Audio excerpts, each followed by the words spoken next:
Hello friends, જય શ્રી ગણેશ. બધાને સ્વાગત છે તમારું મારી ચેનલ ગુજરાતી કિચનમાં.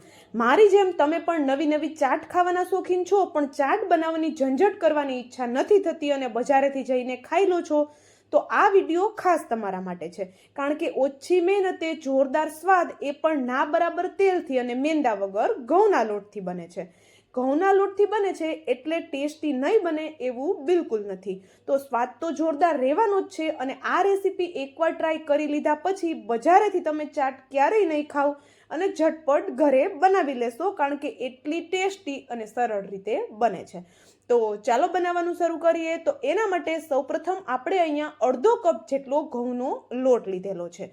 તો ઘઉંનો લોટ છે રોટલી માટેનો સિમ્પલ લોટ હોય છે, એ જ મેં લીધેલો છે.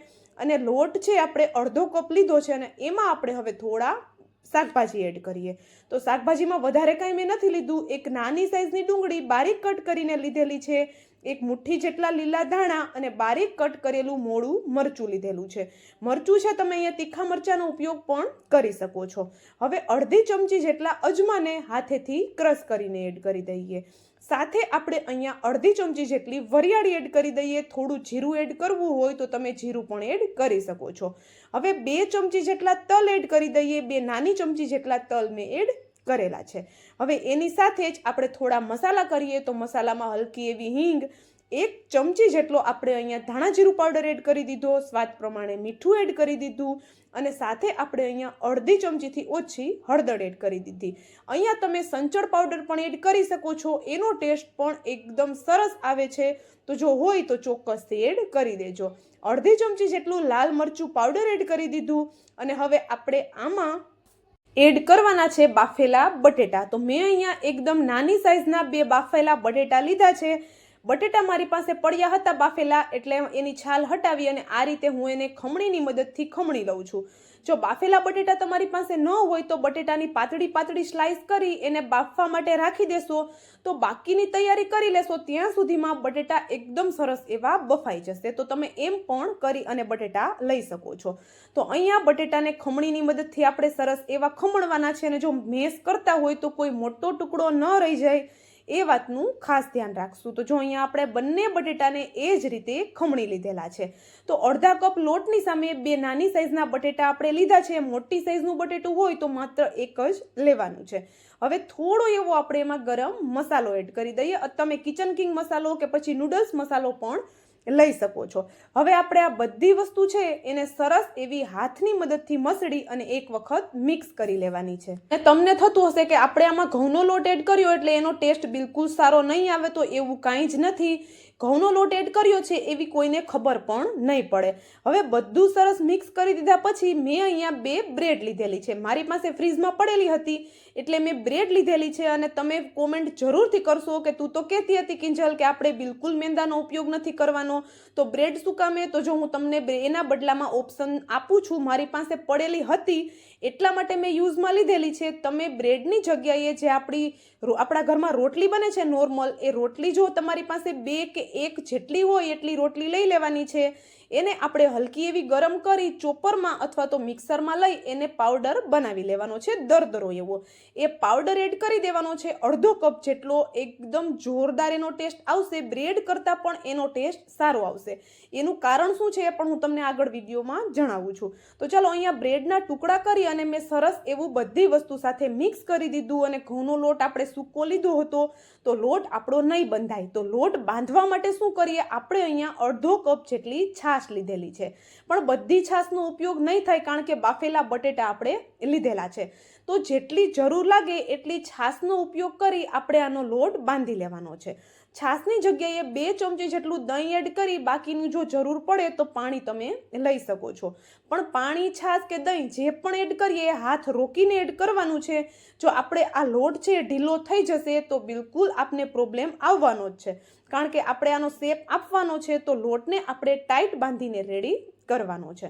તો અહીંયા જોઈ શકો છો થોડી થોડી છાશ એડ મેં કરી અને બિલકુલ થોડી જ છાશનો ઉપયોગ થયો છે અને આપણો એક ટાઈટ એવો લોટ બંધાઈને રેડી થઈ ગયો છે. અને અહીંયા જોઈ શકો છો પરાઠા જેવો ટાઈટ લોટ મેં બાંધી લીધો અને લોટને આપણે હવે બિલકુલ રેસ્ટ નથી આપવાનો. અહીંયા પ્લેટફોર્મને સાફ કરી એની ઉપર હલકું એવું આપણે ઓઇલ લગાવી બધો જ લોટ એક જ સાથે આપણે લઈ લેવાનો છે. આ લોટ છે એમાંથી આપણે કોઈ ચોરસ ટુકડાનો કે પછી ગોળ તમે વણી અને તમને જે શેપ પસંદ હોય એ શેપ તમે આપી શકો છો. અને વણતી વખતે બિલકુલ સૂકા લોટની જરૂર નથી પડવાની, કારણ કે આપણે આને રેસ્ટ બિલકુલ નથી આપવાનો, એટલે લોટ ઢીલો નહીં થાય, અને લોટ ઢીલો નહીં થાય એટલે આપણે એમાં લોટ એડ કરવાની જરૂર નહીં પડે. તો વેલણની મદદથી પણ તમે આને વણી શકો છો. અહીંયા આવી રીતે હું ચોરસ ટુકડાનો શેપ આપું છું, એની જગ્યાએ તમે ટિક્કી પણ બનાવી શકો છો. જો ટિક્કી બનાવતા હોય તો એકદમ ઝટપટ બની જાય છે અને શેકાતી વખતે પણ વધારે વાર નહીં લાગે, એકદમ ઝટપટ શેકાઈ જાય છે. તો જો ટિક્કી બનાવતા હોય તો ટિક્કીને થોડી પાતળી રાખવાની છે, વધારે જાડી નથી રાખવાની. તો અહીંયા જોઈ શકો છો આપણે મીડિયમ થીક એવું આવું ચોરસ ટુકડો બનાવી લીધો અને એમાંથી આ રીતે હું ટુકડા કરી લઉં છું. તમે ચોરસ ટુકડા કરી શકો છો, તમારી મનપસંદનો કોઈ પણ શેપ આપી શકો છો. તો અહીંયા હું આવી રીતે થોડા લંબચોરસ જેવા ટુકડા કરી અને રેડી કરી લઉં છું. અને આપણે આ નાસ્તો બનાવવામાં બિલકુલ સ્લરીનો કે કોઈ વસ્તુ નથી કરવાની, એકદમ ઇન્સ્ટન્ટ ઝટપટ બની જાય છે. અને આપણા અહીંયા ચોરસ ટુકડા છે એ રેડી થાય છે. ત્યાં સુધીમાં વિડીયો જો તમને થોડો પણ પસંદ આવતો હોય તો વિડીયોને લાઇક, શેર અને ચેનલ પર નવા હોય તો જલ્દીથી ચેનલને સબસ્ક્રાઈબ કરી દેજો આવા જ નવા વિડીયો જોવા માટે. અને મને કોમેન્ટ કરીને પણ જરૂરથી જણાવજો કે તમને મારો આ વિડીયો કેવો લાગ્યો. તો ચાલો, આપણા ચોરસ ટુકડા રેડી છે. તો આપણે એને હવે ફ્રાય બિલકુલ નથી કરવાના, આપણે એને શેકવાના છીએ. તો એના માટે તવો લઈ તવાને સરસ એવો ગરમ કરી અને સરસ એવો ઓઇલથી આપણે એને ગ્રીસ કરી લઈએ. વધારે પણ તેલ લેવાની કોઈ જરૂર નથી રહેતી. હવે આ ટિક્કી છે આપણી બધી તવા ઉપર ગોઠવી દઈએ. અને ઘઉંનો જે આપણે લોટ લીધો હતો એનો કાચો ટેસ્ટ બિલકુલ ન આવે એના માટે આપણે ટિક્કી ગોઠવી દીધા પછી ઉપરથી કવર કરી ગેસની ફ્લેમ સ્લો કરી 1 થી 2 મિનિટ માટે કે 2 થી 3 મિનિટ માટે આપણે એને થવા દેવાનું છે. તો જો અહીંયા 2 મિનિટ પછી ખોલીને જોઈએ છીએ તો ઉપરની સાઈડથી સરસ એવું આપણે શેકાઈ ગયું હોય એવી સુગંધ આવે છે. અને અહીંયા આપણે એની નીચેની સાઈડ ચેન્જ કરીને જોઈએ તો સરસ એવી ક્રિસ્પી થઈ ગઈ છે. તો બીજી સાઈડ આપણે એને ચેન્જ કરી અને આપણે એને ક્રિસ્પી થવા દઈએ. અને જો એક્સ્ટ્રા ક્રિસ્પી બનાવવી હોય તમારે આ ટિક્કીને તો થોડું અત્યારે તમે તેલ એડ કરી શકો છો. અને તમે જો ગોળ ટિક્કી બનાવી હશે તો એકદમ ઝટપટ એ શેકાઈ જશે. અને બીજી સાઈડથી પણ હવે સરસ એવી શેકાઈ ગઈ છે તો આપણે એની સાઈડ ચેન્જ કરી લીધી. અને બ્રેડની જગ્યાએ જો તમે રોટલી લેવાના હોય તો એનો ટેસ્ટ એટલા માટે સરસ આવશે કે રોટલી શેકાયા પછી એકદમ ક્રિસ્પી થઈ જતી હોય છે. તો આ જે ટિક્કી બને છે ને એ એકદમ એક્સ્ટ્રા ક્રિસ્પી બનશે અને ખૂબ સરસ એવો એનો ટેસ્ટ આવશે. તો ઘણી વખત હું રોટલીથી પણ આ રેસીપી બનાવું છું. તો અહીંયા જોઈ શકો છો, હું તમને નજીકથી બતાવું કે ઓછા તેલથી એકદમ ક્રિસ્પી કરારી આપણી ટિક્કી રેડી છે. તમે ખજૂર આંબલીની ચટણી સાઈડમાં લઈ અને આને ડીપ કરીને ખાઈ શકો છો, એમ પણ ખૂબ ટેસ્ટી લાગે છે. અને ચાટની જેમ પણ તમે આને બનાવી શકો છો. તો જો આવી રીતે ઉપર આપણે ખજૂર આંબલીની ચટણી એડ કરી દીધી, ગ્રીન ચટણી એડ કરી દીધી. અને જો ગ્રીન ચટણી તમારી પાસે ન હોય, ખાલી ખજૂર આંબલીની ચટણી સ્ટોર કરેલી પડેલી હોય તો તમે એની સાથે પણ એન્જોય કરી શકો છો. અથવા તો કેચઅપ સાથે પણ આ ખાવામાં ખૂબ ટેસ્ટી લાગે છે. ઉપરથી મેં સેવ પણ એડ કરી દીધી. થોડી સૂકી લસણવાળી ચટણી મારી પાસે હતી તો એ પણ મેં એડ કરી દીધેલી છે. ચટણીઓ ન હોય, કેચઅપ હોય તો તમારું કામ બની જવાનું છે. તો જોઈ શકો છો અહીંયા ચટપટો આપણો નાસ્તો બનીને તૈયાર છે. સમોસા, કચોરી, પાણીપુરી બધું તમે ભૂલી જાઓ ને એટલો ટેસ્ટી આ નાસ્તો બને છે. તો ચોક્કસથી રેસીપી ટ્રાય